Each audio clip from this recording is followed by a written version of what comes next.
बिस्मिल्लाहिर्रहमानिर्रहीम। लाखों करोड़ों दुरूदो सलाम मोहम्मद मुस्तफ़ा सल्लल्लाहु अलैहि वसल्लम और आले मोहम्मद पर। मैं हूं उमर दराज गोंदल। बहुत शौक था नरेंद्र मोदी को जंग लड़ने का, तो अभी आगाज हो गया है और अब इंडियन फौज की लाशें और उनकी जो जानें हैं और फौजी पार होने की खबरें आना शुरू हो गई हैं। गो के इंडियन फौज ने पहले खुद माना, एक हमारा जो लायस नाइक है वो मारा गया है। आज उन्होंने एक जख्मी होने की बात की थी। कल पाकिस्तान ने जो ड्रोन अटैक्स किए हैं, मिसाइल हमले किए हैं, तो वो उनके मुताबिक उसमें उनका गया है। लेकिन असल खबर ये नहीं है। असल खबर यह है कि 1, 2 या 5, 7 नहीं, दर्जनों इंडियन फौजी पार होने की खबर है और वो इस हवाले से इंटरनेशनल मीडिया ने आसमान सर पे उठाया हुआ है। अब पहली बात है कि यह क्लेम आया कहां से है और इंडियन फौजी मारे कहां पे जा रहे हैं।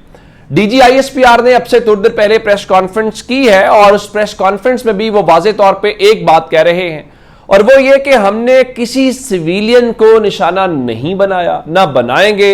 उनका जी हम जहां जहां पे एक्सचेंज ऑफ फायर हो रहा है, हम फौजी तनसीबात के ऊपर हमले कर रहे हैं, टारगेट कर रहे हैं।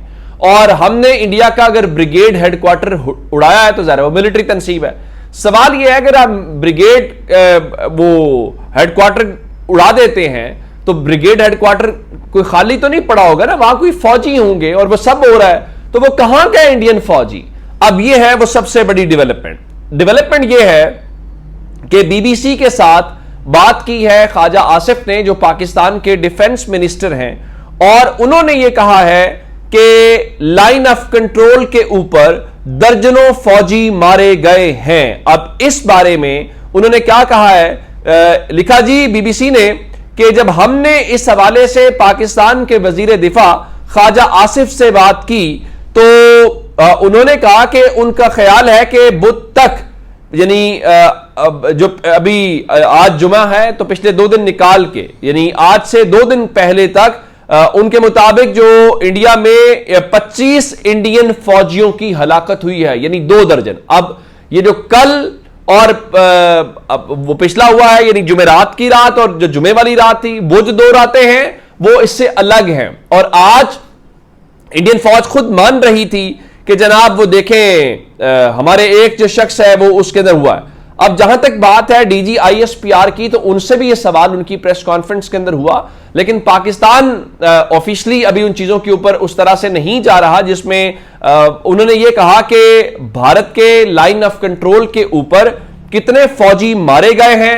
उनका जी मेरे पास चूंकि एग्जैक्ट नंबर नहीं है तो मालूम नहीं है, मगर एक बात जरूर कह सकते हैं कि इस सारे मामले के दौरान पाकिस्तान का फौजी अल्हम्दुलिल्लाह कोई किसी का जानी नुकसान नहीं हुआ।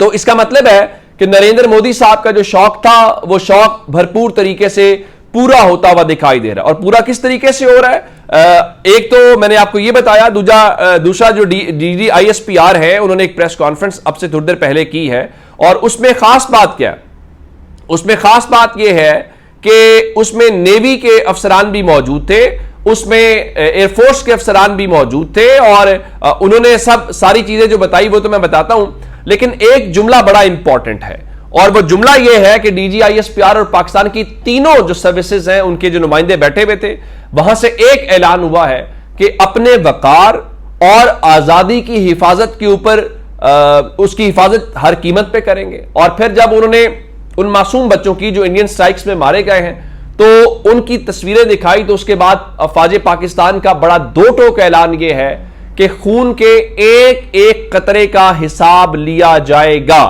अब आते हैं इस बात के ऊपर कि अभी उन्होंने आज क्या कहा। डीजीआईएसपीआर ने यह कहा कि देखिए इंडिया को जज, ज्यूरी और जल्लाद बनने नहीं दिया जा सकता और अब हमने इसको रोकना। ये जो इंडिया इल्जामात लगाता है ना, यानी वो खुद ही इल्जाम लगाए, खुद ही फैसला करे और खुद ही सजा के हवाले से, तो ये हो नहीं सकता। इस पे डेवलपमेंट क्या है, इस पे डेवलपमेंट ये है कि इन्होंने आज क्या किया, इंडियन फौज ने प्रेस कॉन्फ्रेंस की और उन्होंने कहा जी कल रात को उनकी फौजी तनसीबात पे हमले हुए हैं। चलें, ये तो हमारा क्लेम इंडोर्स हो गया ना कि हम कह रहे हैं कि हम सिविलियंस को टारगेट नहीं कर रहे, आपकी मिलिट्री तनसीबात को टारगेट कर रहे हैं। तो उनके मुताबिक जी लेह से लेकर सरकरीक तक 300 से 400 ड्रोन्स के साथ या 500 से भी ज्यादा ड्रोन्स के साथ पाकिस्तान ने उनके ऊपर हमला किया जी, और उनके मुताबिक उसमें टर्किश ड्रोन्स भी थे। और फिर इंडिया ने खुद ही बता दिया जी हमने ना उसके जवाब में पाकिस्तान के जो 4 मकामात पे उस पर जवाबी हमले किए। हम तो क्या ही नहीं रहे, हमने आपके ऊपर हमले किए, और जवाबी आपने कहां पे किए, ये भी एक समझने वाली बात है। तो बात मैं आपको बता देता हूं कि अभी अंधेरा हुआ है और इंडियन मीडिया की सर्किस शुरू हो गई है। जिस तरह कल कह रहे थे ना जी वहां हुआ, कल भी हमने कहा हमने कहीं पे। और फिर एक और बात, हम मकबूजा कश्मीर के अंदर ऐसा क्यों कुछ करेंगे जहां पे हमारे मुसलमान भाइयों को कुछ हो? हम क्यों करेंगे पंजाब या अमृतसर के अंदर?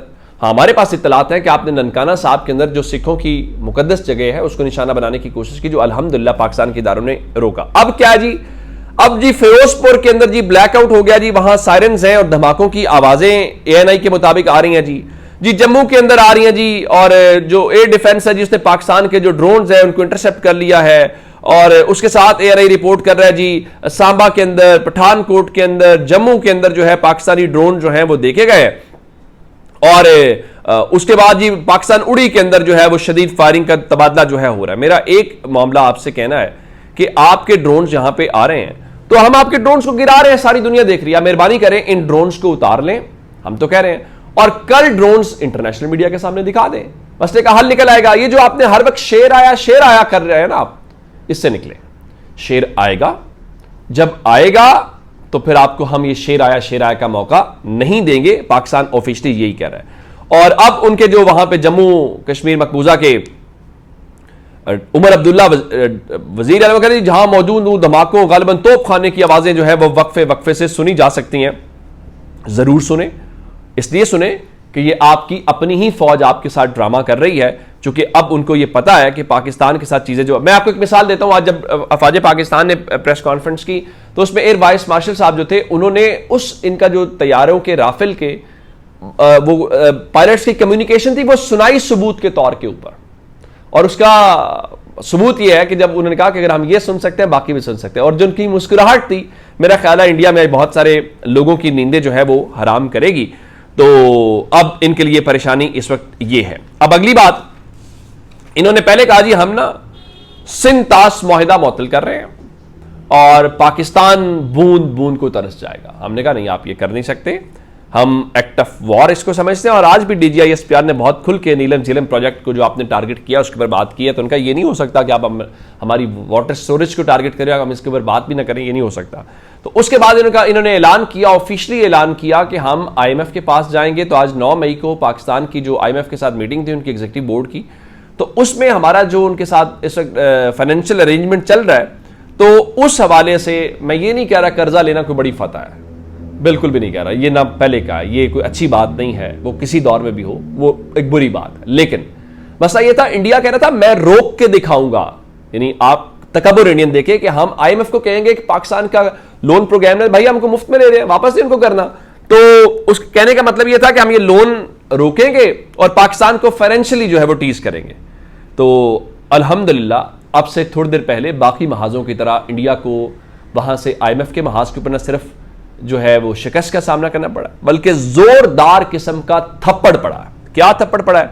IMF का जो एग्जीक्यूटिव बोर्ड है उसने पाकिस्तान के हवाले से $1 अरब जो इस प्रोग्राम की दूसरी किस्त है उसकी मंजूरी दे दी है। और जो इंडिया है उन्होंने क्या किया, इंडिया ने एफर्ट यह की कि उसने रोकने की कोशिश की, लेकिन अब जब चपेट पड़ी है तो क्या कह रहे हैं। अब उनका इंडिया टुडे लिख रहा है जी India on Friday abstain from voting for IMF bail out package to Pakistan. New Delhi raise concerns about the effectiveness of IMF programme in Pakistan, citing the country's poor track record, the government said द फ्लाम। कह रहे हैं कि इनका वो भाई IMF को पूछो ना, हमने उनके पैसे पहले वापस नहीं किए। सो कर्ज अच्छा नहीं है, वो कोई अप्रिशिएट करने वाली बात है, लेकिन चूंकि इंडियन गरूर था हम रोकेंगे तो थप्पड़ पड़ा है, एक साइड में पड़ा है, दूसरा आगे करें वो पाकिस्तान से पड़ जाएगा। अपना बहुत सारा ख्याल रखिएगा। खुदा हाफिज।